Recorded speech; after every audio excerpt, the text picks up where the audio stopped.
Good morning, good evening, good afternoon, depending on when and where you're watching us from. My name is Collins Maina, and I'm coming to you live from Nairobi on this beautiful Sunday evening. With me, I have two very wonderful guests who I'd like to introduce themselves before the show starts. So I think we'll start with you, Natasha. Tell us a little bit about yourself. Hi everyone who has tuned in. My name is Natasha. I've been here a couple of times. It's a pleasure to be here and to give you what's happening in Africa currently. Yes, it is a Sunday. It is a sunny Sunday. Let the world note that here in Nairobi. It's a Sunday.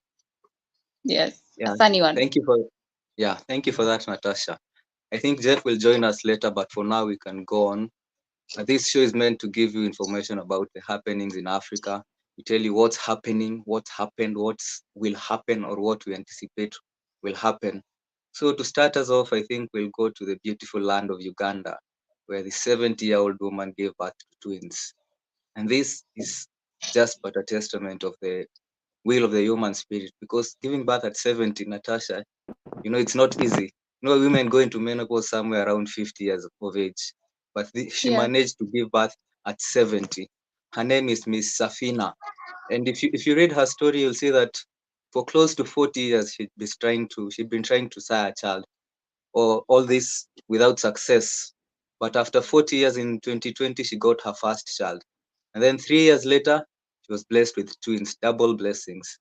And if you read her story, you'll see that on finding out that she was going to have twins, her husband left her because, according to him, that was too much to bear. But doctors in Uganda were surprised. They said that in and of itself is a testament of the human spirit and willingness to survive. Because I'm only 22, but sometimes I feel tired of life. I'm imagining carrying a baby at 70. It's something that it seems to be very hard, but she did it. And she said that after all these struggles, she'd been looking at women for these 40 years, saying, what did I do not to deserve children? But they say God's time is the best. And indeed, for her, God's time was the best, because at 70 years of age, she delivered two beautiful children, a girl and a boy. You know, Sometimes, Natasha or Jeff, they tell you your time is almost up. But Yes. you can now tell them that I'm not yet 70. I have 50 more years. Yeah. Yeah, yeah. And I She think she from that, reminds me of she reminds me of Sarah and Abraham of the Bible. yeah, I Sarah guess was this a is our hand. African case here. Yeah, yeah. But Natasha, you don't know about the credibility of that story. It's just a story. Yes. If you believe it, it's true. If you don't believe it, you're free to Yeah. have your opinion. Yes, But yes. this is something you can see in real life. But some Yeah. people, in trying to get into the situation, say that that's not fair for the children, because I'm trying to picture myself with a mom who's 70. So by the time you're going to high school, you're somewhere around 14. And on visiting day, your mom is coming and she's 70. People are asking, where is your grandmother visiting you? It looks weird in a way, because it's very hard for people to assume she's your mom because of the age difference. But then Yeah. again, women at that age tend to be very caring towards children. So it looks like a double-edged sword.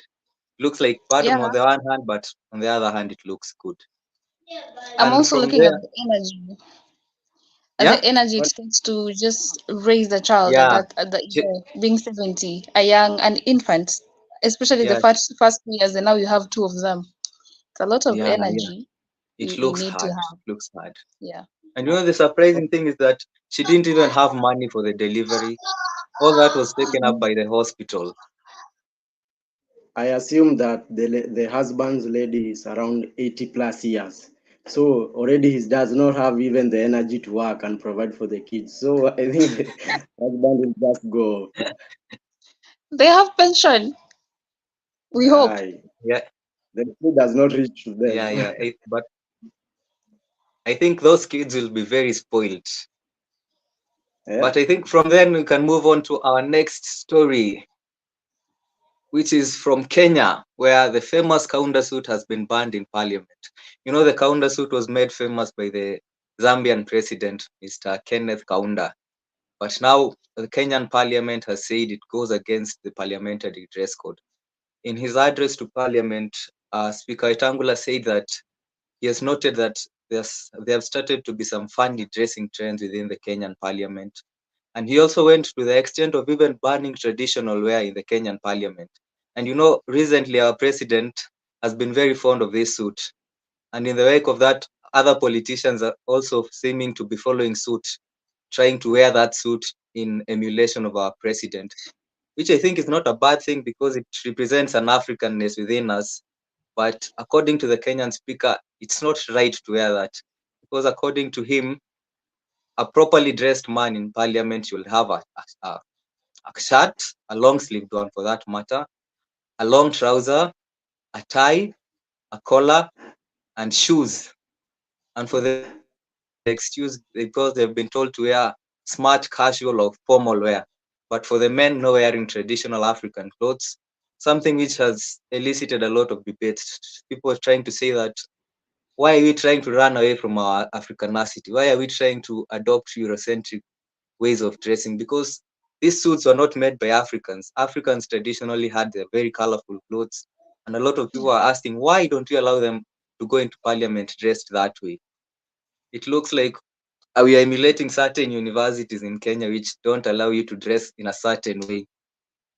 You can only go there if you're wearing a suit. So, Yeah. Jeff, do you have a suit to go to parliament with? I just wanted to buy a Kaunda suit, but the case I cannot. I want to question the parliament. You see, it's not about what you are wearing, it's about what you are going to present in parliament. We should be dealing with bigger issues like taxation, floods, and wearing a Kaunda suits or traditional nini clothes is promoting Africanism. So I don't think that the suits is just a big issue, but they're trying to evade us from something they want to do us. Yeah, guys. You know, these Kaunda suits Maybe were the actually speaker might. made famous. Okay, I started knowing them because of principals in primary schools. They were called head teachers in our times. They wear Kaunda suits and very sharp pointed shoes. That's how you know this person has made it in life. He has accomplished, and they're always men, of course. So he has accomplished. He has money. He is. So I'm just thinking, when you ban these things, there's a certain aspect of even not just the African culture, but also the Kenyan culture that they are taking away from from us. Yeah, yeah, Yeah, yeah. I think it's not right, but let's see how the situation develops. If absolutely. Natasha could take over from now. Here in not here, but in South Africa, there is an exhibit that is named Mandela is Dead that has been opened in Johannesburg, and this exhibit was mostly opened to urge South Africa to move on from the death of Mandela. It's been now a decade since he passed on. He is a legend. If you are an African, he is one person who's an absolute role model to most of us. So, as a nation, there was concern that South Africa may be holding on to his death so much and the grief that it's preventing development and even the continuation of the dream that he had for the country. But at the same time, there's the concern that they did some polls just to see what people think about the whole exhibition, about moving on from Mandela, and what they think about him. And there was one side that was saying he did what he did his best. You know, no one else could have done what he did for South Africa and for Africa at large. But there are people, especially the youth, that are feeling like he should have done more in his position, because as it is in South Africa, the poor, are still poor, despite everything he did. And the rich are now richer despite everything he did. So it's a divide between the nation. As we are moving on from his death, what exactly are we getting from his life? And yeah, that is the entire purpose of this exhibition, to urge South Africa to move on from his death and also to celebrate his life, his accomplishments, and take up responsibility. It should be everyone's responsibility to live and to work to achieve the dream that Mandela had for the country and for Africa. Before we continue, I can see a comment from Triza Mujambo. Kenya in itself doesn't have a national dress. This is sad. And it's actually true. When you go out there, I think Kenyans are identified by the Maasai attire. Everyone assumes if you wear that, you're definitely a Kenyan, which is which is sad. It's not the case. And Triza Mudambo still says neocolonialism. Yes, and she continues to say, I remember there's a similar case in China. Actually, oh, I'm forgetting his name. Kim Jong. I'm going to pronounce it wrong, but Kim, we know him from Music Korea. He has sort of something like that, but for him it's more like he is only wearing hiyo nguo ni yeye peke yake anaweza vaa, no one else can wear that in the country. I mean, every leader in parliament with their own style nowadays, it looks like. What do you guys think about South Africa deciding to finally move on from the death of Nelson Mandela? I think, according to me, I found there was a problem with the name of that exhibit, because I don't believe Mandela is dead. Because he might be physically dead, but his spirit lives among us. I think they should have said Mandela still lives, according to me. And I know you might want them to move on, but sometimes holding on to that spirit of a hero drives you to heights you could not think you would have reached. I think they should just keep on holding to that spirit. Yeah, I actually agree with what you're saying. It does make sense. Jeff? About Mandela, we should not take into consideration the people. We should also take into consideration the family. I think the exhibit, it will bring memories to the families. Yeah, I think it will be traumatic. Unajua kuna watu wa moving on. Yeah, that's all. Alafu, let me now take you to to Ethiopia. In Ethiopia, I thought, kwanza, before I continue, I want to comment something. I thought that only Kenyans walikuwa naenda Gulf for in search of better life, but I realized through this story, I realized even Ethiopians wanaendanga Gulf kutafuta maisha mazuri. So in Ethiopia, after wamerudi, they were recounting about the traumatic accident they faced through their journey. At first, wakiwa kwa sea, a boat sank and many of them died. After they crossed the sea in Yemen, they had a car accident. They had to leave the friends' bodies alongside the road because there was no cemetery. Can you recall that? What's your view on that?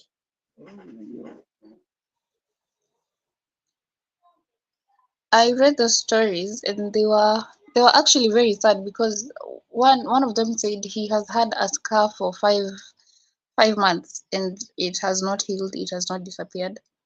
And I'm thinking the scars that these people have, they're not even physical anymore, they're more, emotional, the things they went through. Because if you're looking at some of the challenges they had human traffickers, people who would ask them for money so that they can continue their journey. There was the factor of thirst and starving. They do not have food. There were smugglers, such things that you're going through. You came from your country and you're traveling, going somewhere else and hoping that I'm going to get, a better economic opportunity from where you came from. But along the way, you end up spending everything that you had, everything that you came from, everything that you came with from your country. And hata hujafika mali unaenda. You see, those are sad stories that you get to hear, and I'm just happy that they're finally getting back to Ethiopia. Collins, what about you?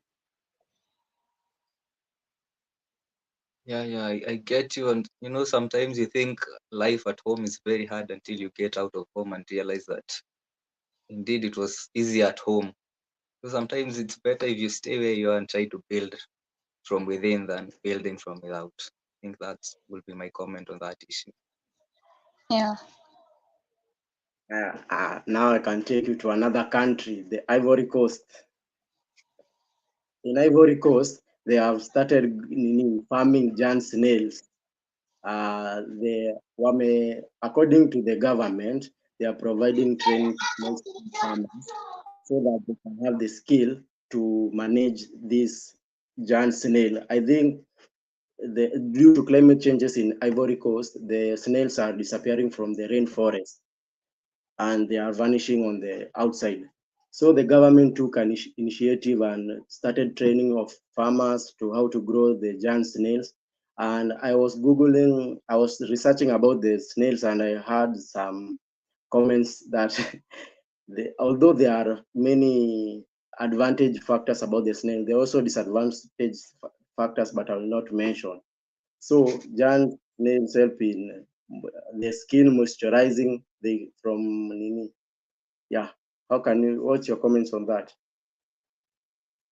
Jeff, I'd like to know, are they farming these snails to eat, or what are they using them to do? Because from where I come from, snails are not food, and there are no two ways about it. Can I answer that question? First of all, this snail, when they say it's a giant, it is a giant. It's a giant snail. It's not something I want to meet along the way. It weighs up to 500 grams and it grows up to 10 centimeters. That's a big snail. Now, the people in Ivory Coast, they use them as food. I read somewhere someone said it's sweet when it's prepared well. I don't get how you compare a snail to something being sweet. And then they use the slime, that one, the one that looks very. They use it for the skin, to moisturize the skin as an anti-aging agent. So these things going on, you're eating snails now. It's scary. Natasha, do you see the substance that comes out of the backyard of the snail that looks like mucus? You can't imagine eating that. I absolutely cannot see myself using that on my skin. And then they say they use the shells to feed livestock. So right now I'm just thinking, I don't think I want to go there and eat beef or whatever it is that they're going to offer. They actually said it can be a starter, the snails. It can be used as a starter in a meal. Okay. Natasha, So can you yes, take us through this? I have been on South Africa's case today. I think I might as well get citizenship for that. So South Africa was in the race to host the 2027 Women's World Cup, but now they have withdrawn, and the reason is that they think that they're going to present an unfinished. Allow me to quote Kimani here. What is it called? A proposal that is not very meticulous, that is not well planned and laid out and organized and thought about. So they decided, instead of going for it in 2027, they'll go for it in the next, after 4 years. And now that leaves 3 bids for the hosting of the Women's World Cup in 2027. It leaves Mexico and the US. They're doing a joint bid, and Germany, Netherlands, and Belgium are also doing a joint bid, and Brazil, it's doing a bid alone. So there were 4 from that. They now 3. Yes. Collins, I know you are a football fan. How do you feel about South Africa leaving this bid? I think sometimes it's wise not to embarrass yourself. I think this decision was made from fact and not from trying to show people that they can host. I think they wanted to, if they hosted, they wanted it to be worth the hype. So it's not a bad thing sometimes to pull back, rearrange things within your country, and then go forward again. And I think in 2031, I suppose, they come back better and stronger. And we believe in them. Oh, I have a question. Yeah, we believe in them because. Oh, call is finished. Okay. Oh, I wanted to ask a question. Yeah, because is there another be hosting The a men's World Cup in South Africa in 2010, in my opinion, was the best one I've ever seen.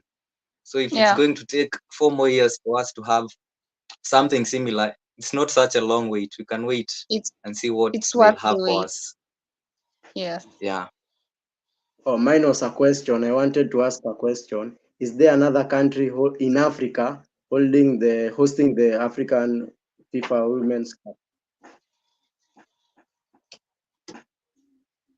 Well, the ones that are This in the bid right now are Christ. There are three bids there. There's Brazil, which is definitely not African. There's Netherlands and Belgium and Germany, and then there's Mexico and the US. Those are the ones remaining. I can see comments from Triza. She's saying snail breeding is actually a booming business in small scale farming. I don't think the problem is in the breeding, it's definitely in the eating of snails.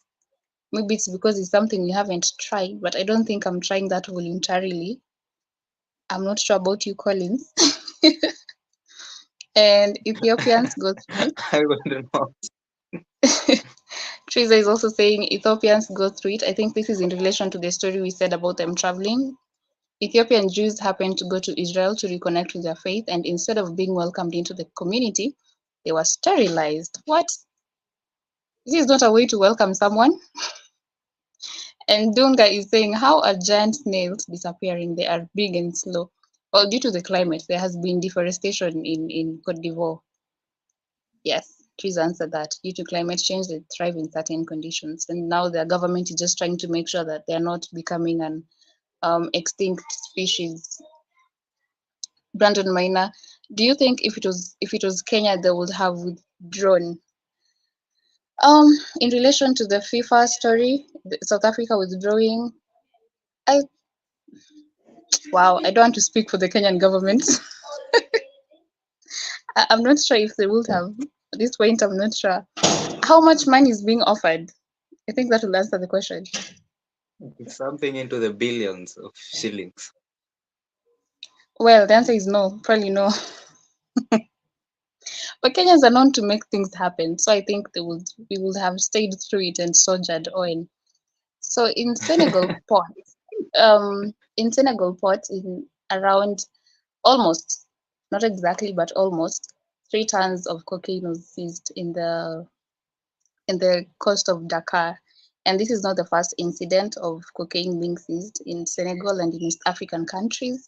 In Senegal alone, from I think 2022, about 4.7 tons of cocaine have been seized in the same port, that is the coast of Dakar.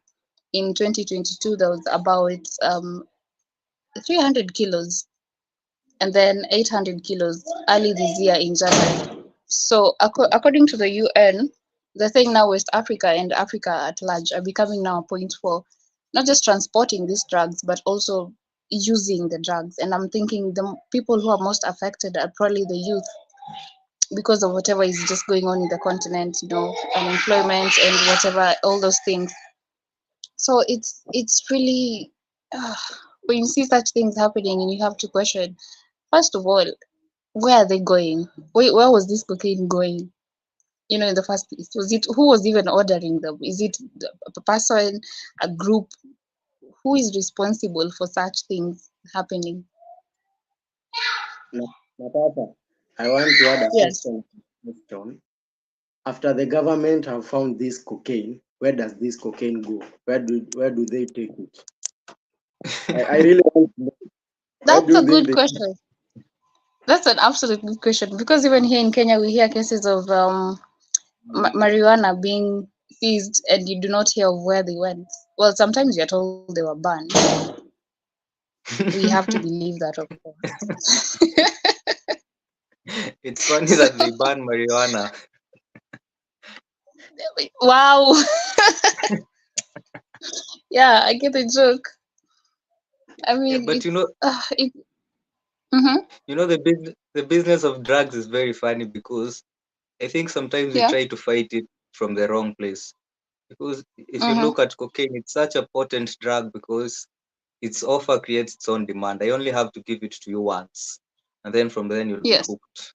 So instead of trying to catch these smugglers, I think we should just try to persuade or dissuade our people from taking it in the first place. Because this is a business of demand and supply. So if there is no demand, there'll be no need to supply cocaine within our continent. And on Jeff's point of But where is this exhibit stored, I think it's stored somewhere in a safe room. Whose so that integrity they can use as we are not examples allowed and to they're training question. and teaching people. Yeah. Mhm. And I also have another question for you, Jeff. If they find out that this is indeed cocaine, what do they do to ascertain that this is cocaine? I think they should take the president to test it. Wow. But I think they have tests that they run that are not testing on people, I hope. Unless there's one person who just volunteered to be testing these things. Because from the report that they say in Senegal, they actually quote it's pure cocaine, meaning they have ascertained it does not have any form of impurities. So for them to even use the word pure, for them to decide it's pure cocaine. Collins, nimeona swali yako. I think you unatry kumaanisha even the fake money they are creating outside the country and bringing in Kenya to know if it kama ni ukweli tupewe tujaribu kutumia alafu to test. You know, there are actually people who are meant to test drugs. They take a small sample to Really? ascertain if it. Yeah, they also have quality control. Believe you me. So someone has What to take happens it, if get there, and say this they're product is good. Yeah. what happens if they're addicted? I think that's a price they're willing to pay for the amounts they're paid. Wow. Hey, okay.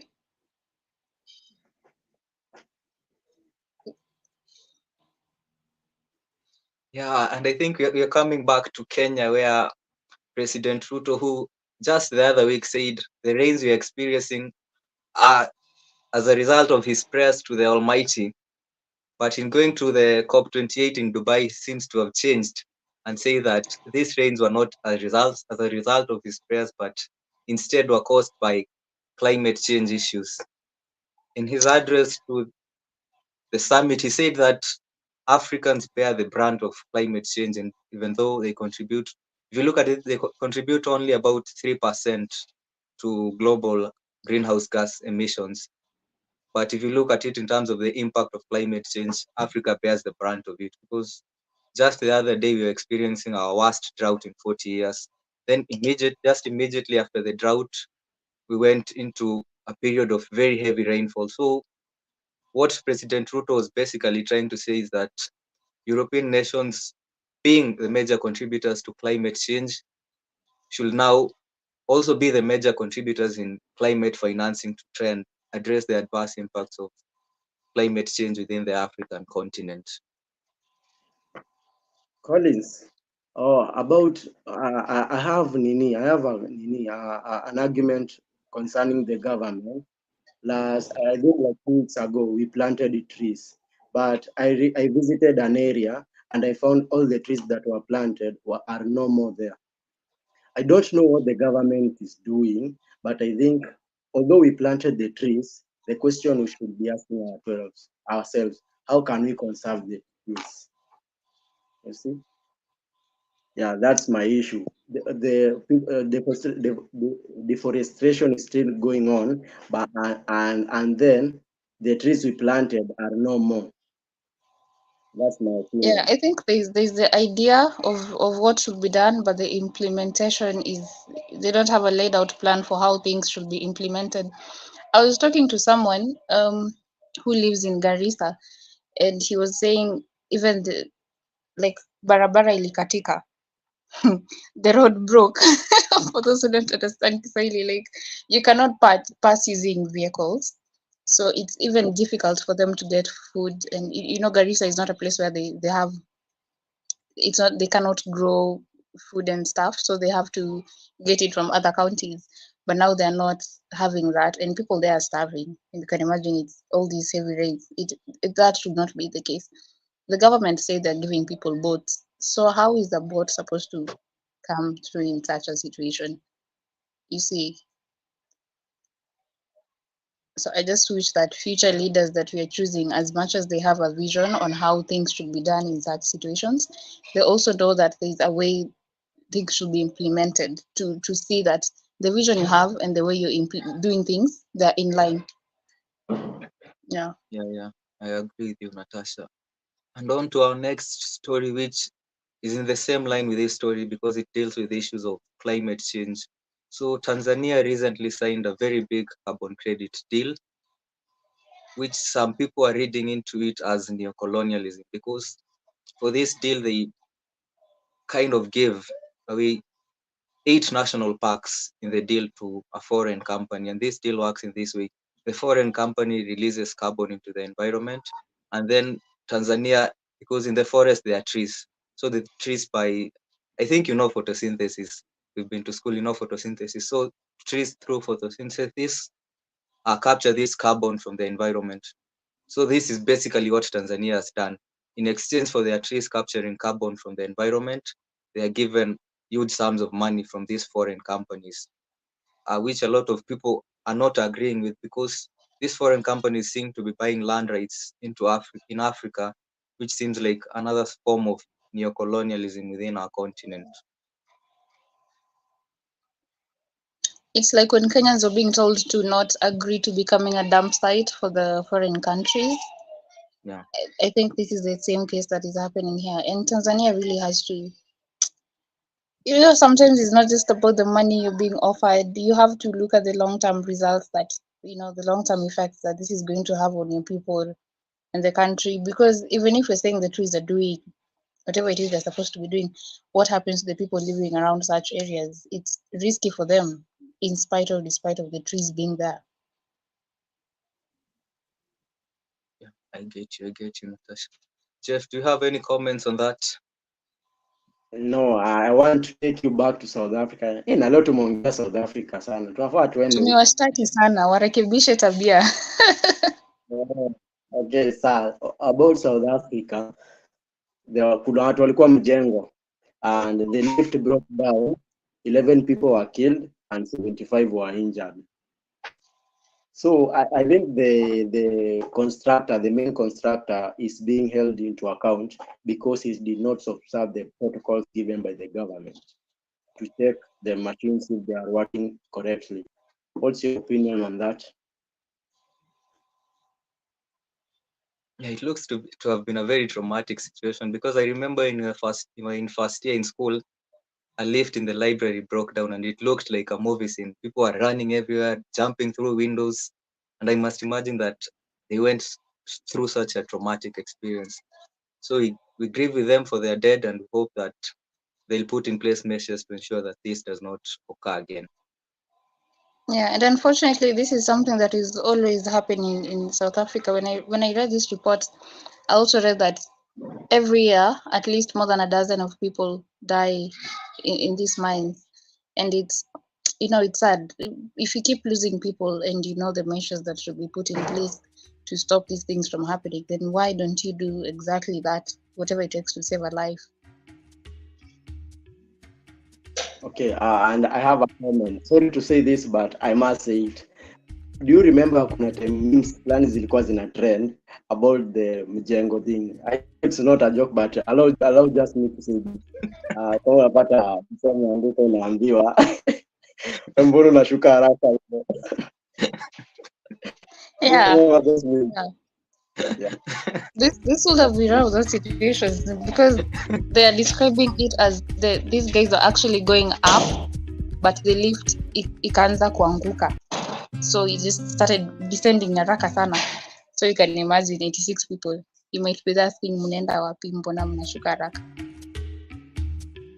I think it was a nice conversation with you guys. I really enjoyed your time. Do you have any final comments before we end the show? I'd just like to thank you guys for showing up and giving us very interesting conversations and insights, and I hope we do this again some other time. In true Kenyan fashion, I'd like to say Merry Christmas as early as now, and Happy New Year also as early as now. And give. It's a giving season. It's a season to be with family and friends and try to find happiness. And thank you all for those who tuned in into the show. Teresa, I've seen your comments. Yeah, and have a lovely night, evening, day. Yeah. Okay, I also want to thank our online community members who are in the comment section. They are really good important play. I do have a chance to introduce myself. My name is Jeff Laula.